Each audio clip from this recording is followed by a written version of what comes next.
अस्सलामुअलैकुम रहमतुल्लाहि व बरकातुहू। जब हम अल्लाह तबारक व तआला से दुआएं करते हैं तो दुआ करते वक्त अगर ये 7 निशानियां अपने अंदर ज़ाहिर होते हुए देखें तो ये समझ लिया जाए कि अल्लाह तबारक व तआला ने मेरी दुआएं कबूल फरमा ली है और बहुत जल्द अल्लाह तबारक व तआला मेरे हक़ में मेरे लिए बेहतरीन फ़ैसला करने वाला है। वो 7 अलामतें और निशानियाँ कौन सी हैं कि जो हमारी दुआओं की कबूलियत की अलामत है कि जब हम दुआ करते हैं और ये निशानियाँ दिखाई दे तो समझ लिया जाए कि हमारी दुआ कबूल हो गई है। देखिए, पहली बात तो ये याद रखें कि जब हम किसी चीज़ को या अपने मकसद को अल्लाह तबारक व तआला से मांगते हैं तो हम फौरी तौर पर उस चीज़ को हासिल करने की बड़ी जल्दी मचाते हैं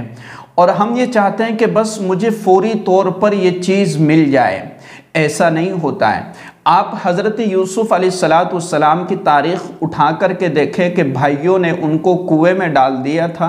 उन्होंने अल्लाह तबारक व तआला से दुआ की और उनके वालिद मोहतरम जो पैगंबर है, नबी है, उन्होंने अल्लाह की बारगाह में दुआएं की तो मुसलसल दुआएं करते रहे और उन दुआओं का नतीजा क्या निकला कि अल्लाह तबारक व तआला ने जो है हज़रत यूसुफ़ अलैहिस्सलाम को एक जो है बादशाह बना दिया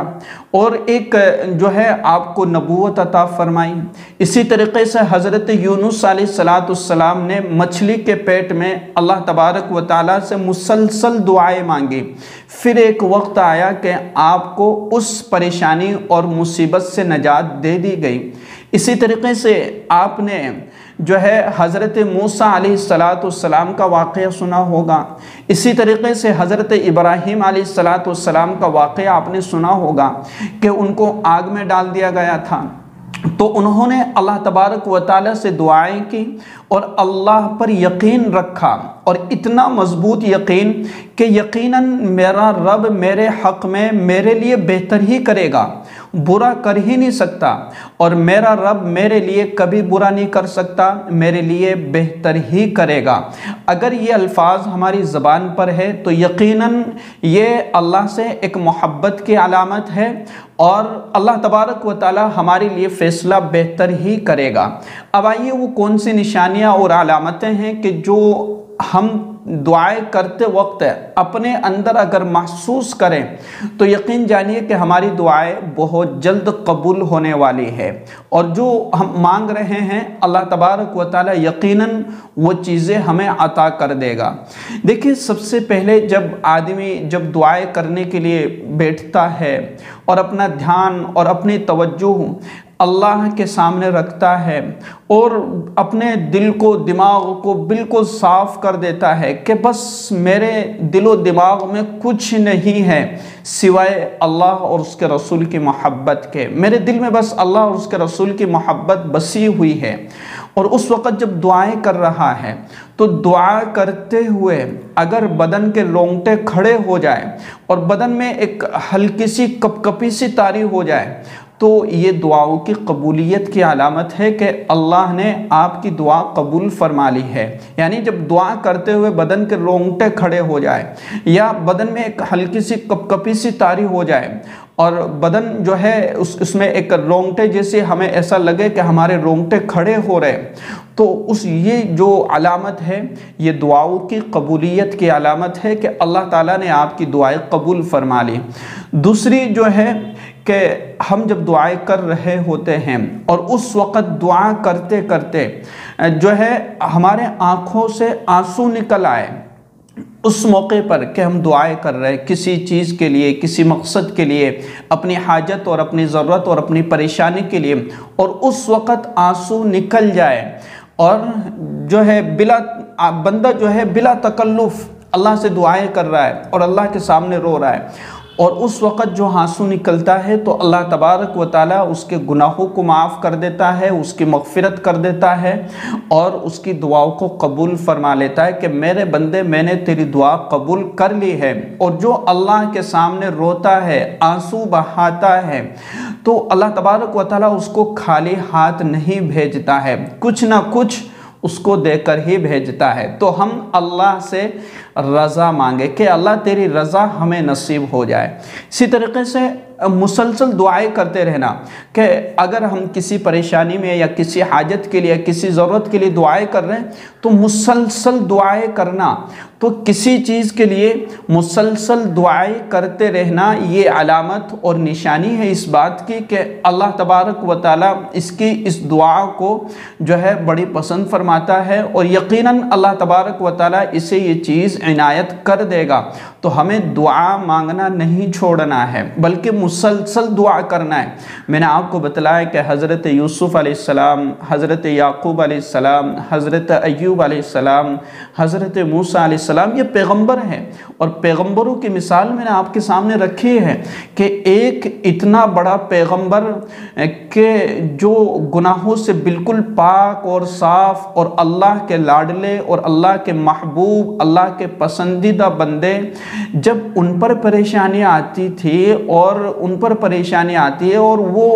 अपने आप को अल्लाह के हवाले कर देते हैं और मुसलसल दुआओं में लगे रहते हैं, लेकिन अल्लाह तबारक व तआला ने उम्मत के लिए एक नमूना बनाया है कि आप तो चलो तकलीफ़ें बर्दाश्त कर लेंगे, लेकिन आपको आपके आने के बाद जो उम्मत आएगी, जो उम्मत है उनको एक आइडिया मिल जाए कि हाँ इतने बड़े पैगंबर ने जब मुसीबत को बर्दाश्त किया तो हम तो क्या है, हम भी कर सकते हैं। तो एक नमूने के तौर पर, एक मिसाल के तौर पर तो हम अपने से आला को देखें, हम अपने पैगंबरों की मिसालें अपने सामने रखें तो इंशाअल्लाह हमें ज़िंदगी में काफ़ी सुकून और इत्मीनान मिलेगा। इसी तरीके से दुआ करते हुए एकदम से अचानक से रोना आ जाना, अचानक से अंदर से एक जो है एक कैफियत तारी हो जाना रोने की सी, तो ये दुआओं की कबूलियत की अलामत है। और होता है कि जब बंदा किसी सख्त मुश्किल में फंसा हुआ होता है और उस वक्त वज़ू करके 2 रकात नमाज पढ़ करके और अल्लाह के सामने जैसे बैठता है और दुआ शुरू करता है और या अल्लाह कहता है, फ़ौरन उसके आंखों से आंसू आ जाते हैं और फ़ौरन उसको रोना आ जाता है। यानी उसके दिल की एक जो कैफियत है वो पूरी बदल जाती है और उस मौके पर उसको अल्लाह से दुआ करने में जो मज़ा और जो लज्जत आती है वो उसकी एक मिठास, उसकी हलावत कुछ अलग ही होती है। उसको वही महसूस कर सकता है कि जो अल्लाह के सामने बैठ करके इस तरह से दुआएं कर रहा है और उसकी दिली कैफियत और उसके जो एहसासात है वो चेंज होते रहते। उस वक़्त जो दुआएं कर रहा है उसकी हलावत, उसकी मिठास, उसकी लज्जत वही महसूस कर सकता है जो ये अमल कर रहा होता है या जिस पर उस तरह की परेशानी या हालात गुजर रहे, और फिर वो अल्लाह के सामने आकर के इस तरीके से रोता है तो बिला एकदम से उसके जो है आंखों से आंसू निकल जाते हैं। इसी तरीके से तहज्जुद के वक्त जो दुआएं करते हैं, और एक और बड़ी अलामत है कि जब हमें किसी चीज़ की तलब होती है या किसी मकसद को हासिल करना होता है या कोई चीज़ हमें हासिल करना है और उसके लिए सुबह के वक्त में एकदम से आँख का खुल जाना तहज्जुद के वक्त में और फिर बेदार हो जाना, फिर 2 रकात नमाज पढ़ने की या 4 रकात नमाज पढ़ने की तौफीक मिल जाना और उसके बाद में अल्लाह के सामने हाथ उठाने की तौफीक मिल जाना, मेरा अजीज़ों इससे बड़ी कबूलियत की अलामत क्या चाहिए। इससे बड़ी कबूलियत की अलामत कोई है ही नहीं कि दुआ करने की तौफीक मिल गई, वो भी सुबह के वक़्त में कि जब पूरी दुनिया सो रही हो और बिल्कुल रात का सन्नाटा हो, कोई देखने वाला ना हो, कोई सुनने वाला ना हो सिवाय एक अल्लाह की ज़ात के कि जो हमें देख रही है और हमारे इस अमल को देख रही है और हमारे इस अमल को देख करके और फरिश्तों के दरमियान में फरिश्तों की मजलिस में ऐलान हो रहा है कि ये बंदा सिर्फ़ मेरी मोहब्बत के ख़ातिर और सिर्फ़ मेरी रज़ा के ख़ातिर सिर्फ़ मुझे अपना एक रब और खुदा मान करके मेरे सामने रो रहा है, मेरे सामने गिड़गिड़ा रहा है, तो इससे बड़ी कबूलियत की अलामत क्या हो सकती है। तो मैंने आपको कुछ बातें बतलाई है, इस वीडियो को शेयर कीजिएगा। अस्सलामु अलैकुम रहमतुल्लाहि व बरकातुहू।